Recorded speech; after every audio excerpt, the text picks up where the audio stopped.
Sir Parandur விமான நிலையம் வந்து ரத்து பண்ணியிருக்காங்களா சார்? அதை எப்படி சார் நீங்கள் பார்க்குறீங்க? இங்கே வந்து விமான நிலையம் வராத அளவுக்கு நான் பார்த்துப்பேன், அதுக்கு நான் எப்பயுமே எதிர்ப்பு தெரிவிப்பேன் அப்படின்னு சொல்லிட்டு இப்போ அவங்கக்கிட்ட திருப்பி கையகப்படுத்த முடியலன்னு வாங்க முடியுமா? நீங்கள் வாங்க முடியாது. அப்போ என்ன, பொருளாதாரம் நஷ்டம்தான் ஆகும். நீங்கள் ஒரு பிளான் அங்கே போட்டாங்க, எல்லாமே போட்டதுக்கப்புறமா வந்து நீங்கள் இதை ஃபுல்லாகவே அபாலிஷ் பண்ணிட்டு புதுசாக ஒன்று தேடுவீங்க அப்படின்னு பார்த்தீங்கன்னா வெளிநாட்டுக்கு இன்வெஸ்டர்ஸ் வருவாங்க, தொழில சாலைகள் நிறைய வரும், வேலை வாய்ப்பு, இளைஞர்களுக்கு வேலை வாய்ப்பு எல்லாமே வரும். பட் இது எல்லாத்துக்குமே வந்து இப்போ மண்ணள்ளி போட்ட மாதிரி திமுக ஆட்சியில் வந்து தேர்ந்தெடுத்த அந்த இடத்துல வந்து நீங்கள் வந்து இன்றைக்கி வந்து ஒரு ஏர்போர்ட்டை கட்டி உங்கள் அந்த 5 இயர்ஸ் இருக்கிறீங்க, அதுக்குள்ளே நீங்கள் ஏர்போர்ட்டுக்கான முயற்சி பண்ணி ஒரு 90% அது முடிச்சுட்டாங்க கூட இடத்த வந்து கையகப்படுத்திட்டாங்க. இப்போ அந்த இடத்த வந்து விவசாயத்துக்கு வந்து கொடுப்பாங்க அப்படின்னு சொல்லிட்டு அஷூரன்ஸும் கொடுக்க முடியாது. ஏன்னா அவங்க வாங்கிட்டாங்க, இவங்களும் வித்த மாதிரி தான் இது பண்ணிட்டாங்க. இதுக்கப்புறம் அந்த இடத்துல வேற எதனா பண்ணுவாங்களா சார்? இப்போ வந்து இவங்க ஆல்டர்னேட்டாக எதனா பண்ணுறாங்க. அப்போ நீங்கள் வந்து விவசாயிகளுக்கு நீங்கள் நல்லது செய்யலையே. பரந்தூருக்கு பதில் மாற்று இடம் வந்து தேடிக்கொண்டு இருக்கிறாங்கன்னு சொல்கிறாங்க. அது எப்படி சார் நீங்கள் பார்க்குறீங்க? இன்னொன்று வந்து என்னென்னா 5 வருஷத்தில் அதை முடிக்க முடியுமா? அதை தான் நான் முதல்ல சொன்னேன். இருக்கிற வந்து கையில் வந்து லட்டு கடிச்சிருக்கேன், அந்த லட்டு நீங்கள் சாப்பிட்றத விட்டுட்டு இதுக்கப்புறமா நான் வந்து பூந்தி செஞ்சு லட்டு செய்வேன்னா. ஒற்றஞ்செய்தி நேயர்களுக்கு வணக்கம். வணக்கம் சார். வணக்கம் ராம்குமார். சார் பரந்தூர் விமான நிலையம் வந்து ரத்து பண்ணியிருக்காங்களா சார்? அதை எப்படி சார் நீங்கள் பார்க்குறீங்க? இது வந்து நேற்று சட்டசபையில் நடந்த ஒரு நிகழ்வு தான். என்ன அப்படின்னு பார்த்தீங்கன்னா வந்து தமிழக முதல்வரான திரு ஜோசப் விஜய் அவர்கள் வந்து நேற்று சட்டசபையில் பேசும்போது அந்த பரந்தூர் விமான நிலையம் அப்படின்ற அந்த பிளானையே வந்து ரத்து செய்கிறதா வந்து ஒரு அறிக்கை விட்டுருக்காரு. அதுக்கான காரணம் என்னவா நான் பார்க்குறேன் அப்படின்னாருனா, அவர் முதல்ல வந்து திரு விஜய் அவர்கள் வந்து அரசியல் கட்சி ஆரம்பிச்சுன்னு ஒரு முதல் ஆர்ப்பாட்டத்தில் போய் கலந்துக்கிறது. அந்த பரந்தூர் விமான நிலையத்தில் ஆர்ப்பாட்டத்தில் கலந்துக்கினார் அப்படின்னா அங்கே ஆர்ப்பாட்டத்தில் பெருசாக பண்ணார் இல்லை, சும்மா போய் ஒரு அட்டண்டன்ஸ் போட்டுறாரு. ஆனால் அங்கே ஒரு அஷூரன்ஸ் சொல்லி கொடுத்தாரு அந்த விவசாயிகள்கிட்ட. என்னன்னா இங்கே எதிர்ப்பு தெரிவித்தார். அதாவது இங்கே வந்து விமான நிலையம் வராத அளவுக்கு நான் பார்த்துப்பேன், அதுக்கு நான் எப்பயுமே எதிர்ப்பு தெரிவிப்பேன் அப்படின்னு சொல்லிட்டு அன்றைக்கே வந்து அந்த விவசாயிகளுக்கு அவர் வந்து குரல் கொடுத்தார். அதனால தான் வந்து இன்றைக்கி வந்து அந்த ரத்துக்கு வந்து அவர் வந்து முன்னிருந்து அதை ரத்து செய்திருக்கார் அப்படின்றது தான் பார்க்க. அது ஒரு வகையில் வந்து நான் என்ன பண்ணேன், ஓகே ரைட்டு, நீங்கள் வந்து அந்த விவசாயிகளுக்கு கொடுத்த ஒரு வாக்கை வந்து நீங்கள் காப்பாற்றுவதற்காக நீங்கள் முதல்வராகிய பிறகு அதை ரத்து செய்தீங்க அப்படின்னு. ஆனால் அந்த வாக்கு கொடுத்தது சரியா அப்படின்றது தான் ஒரு கேள்விக்குறியாகவே இருக்குது. அதாவது வந்து சில விஷயங்களை வந்து கண்டிப்பாக யோசித்து தான் ஒரு வாக்கு கொடுக்கணும். யாரும் சும்மா பொதுவாக கொடுக்கக்கூடாது. அதுதான் ஒரு அனுபவமிக்க அரசியல்வாதிக்கும் அனுபவமற்ற அரசியல்வாதிக்கும் இருக்கக்கூடிய ஒரு வித்தியாசமாக நான் பார்க்குறேன். சில நேரங்களில் வந்து அனுபவமிக்க அரசியல்வாதிகளே வந்து அந்த மாதிரி பொய்யான ஒரு வாக்குறுதிகளை கொடுத்துட்டு அதுக்கப்புறமா இப்போ நீட்டில் பார்த்திங்கன்னா திமுகவை பொறுத்த வரைக்கும் நீட்டில் வந்து நாங்கள் ஒழிச்சிடும்னு சொன்னாங்க. அதுக்கப்புறமா அவங்க ஆட்சிக்கு வந்த போது அதை ஒழிக்க முடியாமல் போச்சு, அது சாத்தியம் இல்லை அப்படின்றது இது முதலே தெரிஞ்சிருக்கணும். அதே தான் இன்னைக்கு வந்து திரு விஜய் அவர்கள் செஞ்சுருக்கார். நான் என்ன சொல்லுவேன் அப்படின்னு பார்த்தீங்கன்னா, இதை வந்து அவர் சொல்கிறாரு, நான் வந்து இதை வந்து ரத்து செஞ்சுட்டு நான் சென்னையில் இருக்கிற விமான நிலையத்தையே வந்து விரிவாக்கம் பண்ணுவேன் அப்படின்னு. சில சென்னையில் இருக்கிற விமான நிலையத்தை விரிவாக்கம் பண்ண முடியல அப்படின்றது தான் ஒரு பெரிய இதுவாக இருக்குது. ஏன்னா அங்கே வந்து ஒரு எக்ஸாம்பிளுக்கு சொல்லணும் அப்படின்னா தான் அந்த கண்ணாடி செவராட்டம் வச்சுருப்பாங்க. அதுவே வந்து ஒரு 4-5 வாட்டி இடிஞ்சு நிறைய வாட்டி விழுந்துச்சு, 4-5 வாட்டிக்கு மேலேயே இடிஞ்சு விழுந்துச்சு, புரியுதுங்களா? இன்னொன்று என்னென்னா ஜனத்தொகை அதிகமாகிட்டாங்க சென்னையில். அப்போ வந்து என்னென்னா போக்குவரத்து நெரிசல் அதிகமாகிடுச்சு, மக்கள் தொகை அதிகமாகிட்டாங்கன்ன போது இந்த விமான நிலையத்தை சிட்டியில் இருக்குது. அது முதல்ல அவுட்ஸ்கர்ட்டாக இருந்துச்சு மீனம்பாக்கம், இன்றைக்கி சிட்டி லிமிட்லேயே இருக்க மாதிரி இருக்குது. அந்த அளவுக்கு போக்குவரத்து அதிகமாக போச்சு. ஏன்னா இன்றைக்கி வந்து பார்த்திங்கன்னா சிட்டியோட எக்ஸ்டென்ஷன் பார்த்திங்கன்னா கூடுவாஞ்சேரி தாண்டி மறைமலை நகர்லாம் வரைக்கும் போயிடுச்சு. அதே மாதிரி ஒவ்வொரு ஊரும் இப்படி ஸ்ரீபெரும்புத்தூர் வரைக்கும் போயிடுச்சு. இந்த மாதிரி தான் இருக்குது. இப்படிப்பட்ட ஒரு சூழலில் வந்து என்ன பண்ணோம் அப்படின்னா, இந்த இடம் பத்தாது அப்படின்னும் போது தான் பரந்தூரை வந்து திமுக ஆட்சியில் வந்து பரந்தூரை வந்து செலக்ட் பண்ணி அந்த இடத்துல வச்சாங்க. அங்கே தான் வந்து விமான நிலையம் சரியாக இருக்கும் அப்படின்னு சொல்லி ஒரு 2000 ஏக்கருக்கு மேலே வந்து அந்த இடத்துல வந்து 5000 ஏக்கர்ஸ் கிட்ட நினைக்கிறேன், ஆமாம், பண்ணாங்க. அதில் வந்து ஓரளவுக்கு கையகப்படுத்திட்டாங்க. அதில் பணமும் கொடுத்துருக்காங்க, சிலருக்குலாம் வந்து காம்பன்சேஷனும் கொடுத்துட்டாங்க. சரி, இப்படிப்பட்ட ஒரு சூழலில் தான் இதை ரத்து செஞ்சிட்டார் அப்படின்றாங்க. இந்த ரத்து செய்தது நான் ஏன் எதிர்க்கிறேன், பலர் ஏன் எதிர்க்கிறாங்க, பல கேள்விகள் ஏன் வருது அப்படின்னா, முதல்லயே இவர் சொல்லு கொடுத்ததே தப்பு. ஏன்னா வந்து இங்கே விட்டால் இடம் வேறு எதுவுமே இல்லைன்னு தான் திமுகவினர் அங்கே கண்டுபிடிச்சாங்க. ஒரு இடத்த பார்த்தாங்க, எல்லாமே சிட்டிக்கு அருகாமையில் இருக்கணும். இல்லைன்னா சிட்டி விட்டு போனால் நீங்கள் கோயம்புத்தூர் பக்கத்தில் போட முடியும்னா மதுரை பக்கத்தில் போட முடியாது. அப்போ சிட்டிக்கு அருகாமையில் இருக்க இதுவே பார்த்தீங்கன்னா வந்து அந்த ஏர்போர்ட் வந்து பாதி வந்து திருவள்ளூர் டிஸ்ட்ரிக்ட் வரும், பாதி வந்து அரக்கோணம் டிஸ்ட்ரிக்ட் வரும், கொஞ்சம் தள்ளி போச்சுன்னா வேலூர் டிஸ்ட்ரிக்ட் வந்துடும். அப்படி தான் இருக்குது அந்த இடம் பார்த்துருக்காங்க. ரைட், அதுக்கு தான் கொடுத்தாங்கன்னும் போது நீங்கள் அங்கே விட்டுட்டுருக்கலாம். நீங்கள் ஒரு தப்பான ஒரு இது அஷூரன்ஸை கொடுத்தீங்க, அதனால தான் இவ்வளோ. இப்போ இவர் என்ன சொல்ல, நாங்கள் அந்த இடத்த வந்து நாங்கள் விவசாயிகளுக்கு கொடுப்பேன். நீங்கள் எப்படி விவசாயிகளுக்கு கொடுப்பீங்க? அதில் இருக்கிறவங்களுக்கு பல பேருக்கு நீங்கள் காம்பன்சேஷன் கொடுத்துறீங்க. விவசாயிகள் வந்து இன்றைக்கி நிலைமை ரொம்ப மோசமாகவே இருக்குது. அதனால் அவங்களுக்கு கடன் கொடுத்தாலே அவங்ககிட்ட திருப்பி வாங்க முடியும் தான் கடனை தள்ளுபடி பண்ணுறீங்க. அப்போ இதில் பலாயிரம் கோடி வந்து நீங்கள் வந்து கொடுத்துருக்கீங்க, விவசாயிகளுக்கு காம்பன்சேஷனை கொஞ்சம் கொடுத்துருக்கீங்க.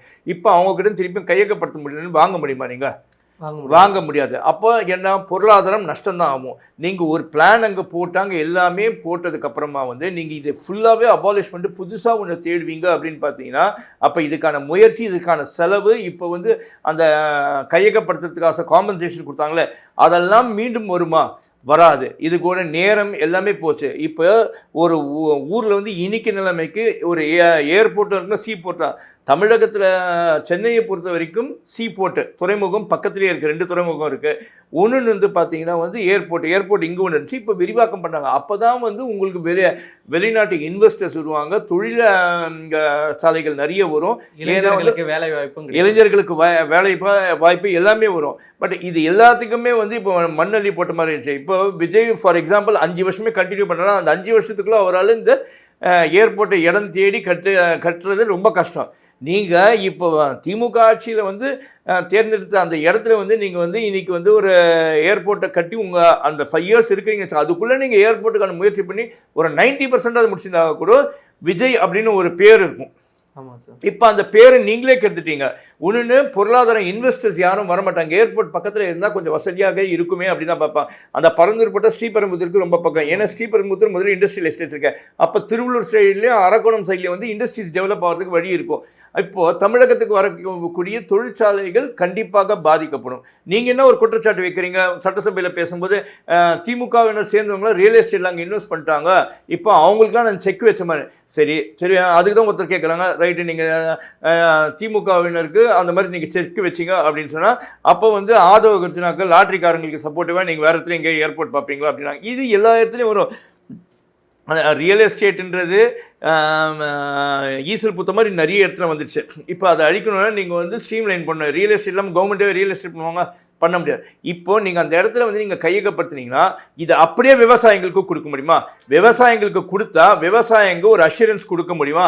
அடுத்த 50 ஆண்டுகளுக்கு நாங்கள் இங்கே வந்து எந்த பிளாட்டும் போட மாட்டேன்னு. நீங்கள் விவசாயிகளுக்கு எதுக்கு கொடுக்குறீங்க? அந்த இடத்த விவசாயிகளுக்கு கொடுத்தா விவசாயிகள் வந்து பயிர் செய்வாங்களே, பயிர் செய்வதற்கு அங்கே கையகப்படுத்தப்பட்ட அந்த சில 1000 ஏக்கர்கள் எக்ஸாக்டாக நான் சொல்கிறதுல அந்த இடங்களுக்கான விவசாயிகளுக்கு நீங்கள் நிதி உதவி செஞ்சு அங்கே வந்து விவசாயம் செய்ய முயற்சிச்சிங்கன்னா கண்டிப்பாக நல்ல விவசாயம் டெவலப் ஆகும். நீங்கள் பண்ண போதில்லை. அதுக்கு ஆல்டர்னேட்டிவ் சிப்காட் எதுனா வருவீங்க, அப்போ விவசாயிகளோட இது வாழ்வாதாரம் பாதிக்காதா? அது கண்டிப்பாக பாதிக்கும். இது வந்து ஒரு தவறான ஒரு செயலாக தான் நான் பார்க்குறேன். அப்போது இவங்க வந்து நீங்கள் விவசாயிங்கிட்ட கொடுத்துட்டீங்கன்னா இருக்கிறவங்களாம் விவசாயமே சரியில்லை அப்படின்னு சொல்லிட்டு தான் பிளாட் போட்டு வித்துட்டு இருக்காங்க. நீங்கள் குற்றச்சாட்டு வைக்கக்கூடிய சில ரியல் எஸ்டேட் அதிபர்கள் திமுகவுக்கு சார்ந்தவர்கள்னா கூட அவங்களே வந்து என்ன பண்ணால் அதிக விலை கொடுத்துட்டு தான் ரியல் எஸ்டேட்டுக்கு வாங்கி பண்ணாங்க. இப்போ அந்த பிளாட்டை நீங்கள் விட்டுட்டிங்கன்னா அவங்க என்ன பண்ணுவாங்க, பிளாட் போட்டு தான் விற்க போகிறாங்க. புரியுங்களா? அப்போ விவசாயம் நல்லா இருக்குமா? இல்லை. அதுக்கு நீங்கள் வந்து அங்கே ஏர்போர்ட்டை கொண்டாந்து ஏர்போர்ட்டை உபயோகமாகவே இருந்திருக்கும்னு தான் நான் பார்க்குறேன் சார். அதேமாரி இப்போ அந்த இடத்த வந்து கையகப்படுத்திட்டாங்க. இப்போ அந்த இடத்த வந்து விவசாயத்துக்கு வந்து கொடுப்பாங்க அப்படின்னு சொல்லிட்டு அஷூரன்ஸும் கொடுக்க முடியாது. ஏன்னா அவங்க வாங்கிட்டாங்க, இவங்களும் விற்ற மாதிரி தான் இது பண்ணிட்டாங்க. இதுக்கப்புறம் அந்த இடத்துல வேறு எதனா பண்ணுவாங்களா சார்? இல்லை, அதை தான் இப்போ வந்து இவங்க ஆல்டர்னேட்டாக எதனா பண்ணுறாங்க. அப்போ நீங்கள் வந்து விவசாயிகளுக்கு நீங்கள் நல்லது செய்யலையே. நீ அப்போ வந்து ஆல்டர்னேட் நீ சிப்காட் எதனா கொண்டாடுவீங்க, இல்லைன்னா வந்து ஐடி இண்டஸ்ட்ரி எதனா கூட, அப்பயும் நீங்கள் வந்து ஒரு தொழில் வர்த்தகத்துக்கு தான் கொடுங்க. அதுக்கு நீங்கள் வந்து ஆக்சுவலாக நான் சொல்ல போனால் நீங்கள் ஃபேக்ட்ரிஸ் அங்கே கொண்டாந்து போட்டிங்கன்னா கூட வந்து சுற்றுப்புற சூழ்நிலை பாதிக்கப்படலாம். ஏர்போர்ட் கொண்டாடுறதுனால சுற்றுப்புற சூழ்நிலை ஒன்றும் பாதிக்கப்படல. நீங்கன்னா நீர்நிலைகள்லாம் போயிடும் அப்படின்னுங்க. நீர்நிலைகளை எத்தனை இருக்கிற நீர்நிலைகளில் வந்து இதுவரை ஆட்சி செய்தவர்கள் சரியாகவே யாருமே மெயின்டைன் பண்ணல. நீங்கள் நீர்நிலைகளை சரியாக பராமரிச்சிருந்தீங்கன்னா இங்கே சென்னையிலையோ இல்லை தமிழகத்திலையோ இங்கே தண்ணி பிரச்சனையும் வந்திருக்காது. வள்ளுவர் கோட்டம் எந்த இடம்? வில்லேஜ் இது எப்படின்னா ஏரி தான், அந்த வில்லேஜ் ரோடு அந்த சைடில் லேக் ஏரியா தான், புரியுதுங்களா? அந்த இடம். அதே வந்து மாம்பழத்தில் வந்து ஒரு இடம் லேக் வியூ இருக்குது. அப்புறம் மதுரவாயில் பார்த்தீங்கன்னா ஏரி கரனுக்கு எங்கே இருக்குது ஏரி? கிடையாது. முகப்பேர் ஏரி திட்டம் இருக்குது. அது எம்ஜிஆர் பீரியடில் பிளாட்டு போட்டிங்களா, அப்பார்ட்மெண்ட்லாம் கட்டிங்க. யார் கவர்மெண்ட்டே பண்ணுது? ஏரி இருக்கிற ஏரி எல்லாம் அரசாங்கமே தான் மூடி இருக்காங்க எல்லாமே. அதை தான் நீங்கள் வந்து திமுக அதிமுகவுக்கு எதிராக ஒரு அணியை உருவாகி நாங்கள் நல்லா செய்வோம் அப்படின்னீங்க, நாங்கள் தூய சக்திங்க. அப்போ சென்சஸாக செய்கிறீங்கன்னு தான் சொல்லுவேன். அவங்க என்ன தப்பு செஞ்சாலும் அதே தான் நீங்களும் செய்கிறீங்க. அப்போ இங்கே நீர்நிலையை வந்து நீங்கள் காப்பாற்றுறன்றீங்க. அப்போ இருக்கிற நீர்நிலைகளை நீங்கள் வந்து ஒழுங்காக காப்பாற்றுனீங்கனாலே போதுமே. அங்கே நீர்நிலை பாதிக்கப்படணும். அப்போ நீங்கள் ஒரே ஒரு அஷூரன்ஸ் கொடுங்க, விவசாயிங்களை அங்கே யாருமே ஒரு பிளாட்டு கூட போட விட மாட்டேன். நீங்கள் அந்த கையகப்படுத்தின ஏரியா ஃபுல்லாகவே விவசாயிகள் விவசாயம் தான் செய்வாங்க. அவங்களுக்கு தமிழக அரசு ஃபுல் சப்போர்ட் கொடுக்கும். இங்கே வந்து ரியல் எஸ்டேட் பிளாட் போட மாட்டாங்க, இங்கே இண்டஸ்ட்ரீஸ் வராதுன்னு இதே விஜய் அவர்கள் வந்து உத்தரவாதம் கொடுக்க முடியுமா? அதே விவசாயிகளும் உத்தரவாதம் கொடுப்பாங்களான்றது தான் தெரியல. கொடுக்கும் சார். அதே மாதிரி பாதி பேர் வந்து இதுக்கு வரவேற்கிறாங்க, பாதி பேர் வந்து எதிர்ப்பும் தெரிவிக்கிறாங்க. அதே மாதிரி சட்டப்பேரவையில் வந்து இதுக்கு எதிர்ப்பு தெரிவித்து புறக்கணிச்சுட்டும் வெளியே வந்திருக்காங்க. அதை எப்படி சார் நீங்கள் பார்க்குறீங்க? இல்லை, நான் என்ன சொல்கிறேன்னா, சில நேரங்களில் வந்து விவசாயிகள் பாதிக்கப்படுறாங்கன்றது உண்மைதான் சார். எல்லா விஷயத்திலையும் நீங்கள் வந்து ஒன்றத்தை அடைய வேண்டும் என்றால் ஒன்றத்தை இழக்க வேண்டியும் தான், புரியுதுங்களா? நீங்கள் பசி எடுத்துச்சுன்னா ஒரு புலி என்ன பண்ணுது, ஒரு ஆட்டையோ இல்லை அங்கே இருக்கக்கூடிய மானியோ ஏதோ என்ன கிடைக்குதோ அதை வந்து அடித்து தான் சாப்பிடுது, புரியுதுங்களா? இப்போ அதே மாதிரி தான் ஒரு மனுஷன் வந்து என்ன பண்ணுறோம், ஒரு உயிரினத்தை கொண்டு தான் சாப்பிட்றாப்புல. ஐயோ செடியாக அழிக்கக்கூடாதுன்னா அப்போ பழமே சாப்பிடக்கூடாதுன்னா எதுவுமே இருக்க, ஒன்றத்தை அழித்து தான் உணர்ந்து சாப்பிட்றது தான். இது வந்து ஒரு தொடர்கதையாக இந்த அது ஒரு சைக்கிள் ஆட்டம், புரியுங்களா? அதே மாதிரி தான் நீங்கள் வந்து நாட்டு டெவலப் பண்ணணும் அப்படின்னு பார்த்தீங்கன்னா சில இடங்களை பண்ண. நான் என்ன சொன்னேன், விவசாயம் எங்கெங்கே இருக்குதோ இடங்கள் அங்கெல்லாம் விவசாயம் பண்ணுங்க. எத்தனையோ இடம் விவசாய லேண்டெல்லாம் வந்து பிளாட் போடுறதுக்கு நீங்கள் தான் விட்டுருக்கீங்க. அதாவது நீங்கள் தானே, நான் வந்து தாவேக்காவை சொல்லலை. இதுக்கு முன்பு ஆட்சி செய்ய அது திமுக அதிமுக இதெல்லாம் வந்து காங்கிரஸ் இல்லை, எல்லாருமே பிளாட் போட்டாங்க தானே, எல்லாமே ரியல் எஸ்டேட் பண்ணிட்டு போனாங்க. நீங்கள் அதை நிறுத்துங்க, அதை வரைமுறைப்படுத்துங்க. இந்த இடத்துல பிளாட் போடக்கூட இந்த மாதிரிலான்ட்டு. ஆனால் எல்லாமே ஃபார்ம் லேண்டுன்னு போடுறாங்க, எதனா ஒன்று போட்டு போகிறாங்க, ஃபார்ம் லேண்டுன்னு போடுறாங்க. அதுக்கப்புறம் கரிசல் காடாட்டம் ஆக்கிட்டு அதுக்கப்புறமா பில்டிங் கட்ட விட்டுறாங்க. இதெல்லாம் நீங்கள் தடுத்துட்டு நீங்கள் வந்து இப்போ என்னை பொறுத்த வரைக்கும் ஒரே ஒரு சின்ன டவுட் என்னன்னா, இது யாராவது கேஸுன்னு ஒன்று போட்டாங்கன்னா கோர்ட்டில் போய் நீதிமன்றத்தை நாடி இங்கே பரந்தூர் ஏர்போர்ட்டுக்கு வந்து இவங்க வந்து ரத்து செஞ்சுருக்காங்களே, இதை எதிர்த்து நான் வந்து ஒரு வழக்கு தொடக்கிறேன் அப்படின்னு சொன்னாங்கன்னா கண்டிப்பாக அந்த வழக்கு தொடுப்பவர்களுக்கு சாதகமாக தான் அமையும். ஏன்னா வந்து நீங்கள் காசு கொடுத்துறீங்க, காசை திருப்பி வாங்க முடியாது, வாங்கி கட்டணுமே அப்படின்லாம் எல்லாமே பேசி நீதிமன்றத்தில் போனாங்கன்னா கண்டிப்பாக தமிழக அரசுக்கு எதிரான ஒரு தீர்ப்பு தான் வரும். இதை வந்து விஜயும் அறிந்திருப்பார். நாளைக்கு என்ன சொல்லுவார்னா, இல்லை நான் வந்து ரத்து செஞ்சுட்டேன், ஆனால் வந்து எதிர்கட்சியினர் வந்து கோர்ட்டுக்கு போனாங்க, அவங்க வந்து இந்த மாதிரி கோர்ட்டுக்கு போனால் அவங்களும் டைரெக்டாக எல்லாமே இன்டெரக்டாக வேற ஒருத்தர் மூலமாக போயிட்டு அவங்களுக்கு சாதனை, அதனால் நான் வந்து இங்கே வந்து பரந்தூரில் ஏர்போர்ட் கொண்டாந்து தான் தீரணும் அப்படின்னு சொல்லிட்டு எதிர்கட்சியினர் மீதோ இதை வேறு யாருன்னா ஒரு இண்டிவிஜுவலாக ஒருத்தர் கேஸ் போடுறோன்னா அவங்க மேலே சாக்க போட்டுட்டு திருப்பியும் அங்கே வந்து பரந்தூரில் ஏர்போர்ட்டை கட்டுறதுக்கு இது ஒரு மாஸ்டர் பிளானாக கூட இருக்கலாம் அப்படின்னு தான் எனக்கு தோணுது சார். அதே மாதிரி வந்து இதுக்கு பரந்தூருக்கு பதில் மாற்று இடம் வந்து தேடிக்கொண்டு இருக்கிறாங்கன்னு சொல்கிறாங்க. அது எப்படி சார் நீங்கள் பார்க்குறீங்க? இன்னொன்று வந்து என்னென்னா 5 வருஷத்தில் அதை முடிக்க முடியுமா? அதை தான் நான் முதல்ல சொன்னேன்.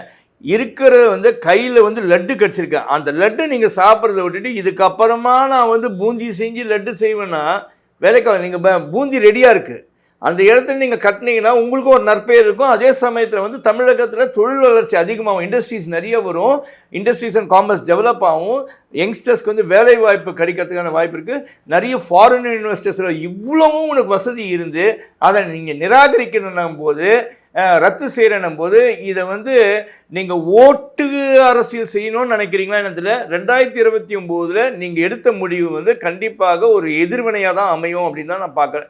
ஏன்னா வந்து எல்லாருமே விவசாயம் செய்ய போகிறது இல்லைங்க. இருக்கிற விவசாயம் யார் செய்கிறாங்கங்க? இன்றைக்கி விவசாயம் செய்கிறவங்க நிறைய பேர் கார்பரேட்ஸு இல்லைன்னா பெரிய பெரிய ஐடியில் இருந்தவங்கலாம் பணம் வைத்திருப்பவர்கள் தான் வந்து 1 ஏக்கர் 2 ஏக்கர் வாங்கி விவசாயம் பண்ணிட்டு இருக்காங்க. அதே 10 ஏக்கர் 15 ஏக்கர் வச்சிருக்க பழைய விவசாயிகள் எல்லாம் அதை கரம்ப தான் போட்டிருக்காங்க. ஏன்னா இன்வெஸ்ட் பண்ண முடியலையே அப்படின்றது ஒரு காரணம். இதையெல்லாம் வந்து திரு விஜய் அவர்களும் விவசாயத்துறை அமைச்சர் அவர்களும் ஆலோசித்தாங்களா இல்லையா, இல்லை அந்த அஃபீஷியல்ஸும் ஆலோசித்தாங்களான்னு தெரியாமல் ஒரு தவறான ஒரு முடிவை தான் திரு விஜய் அவர்கள் எடுத்ததான் நான் பார்க்குறேன். நன்றி சார். நன்றி ராம்குமார். நன்றி நேயர்களே.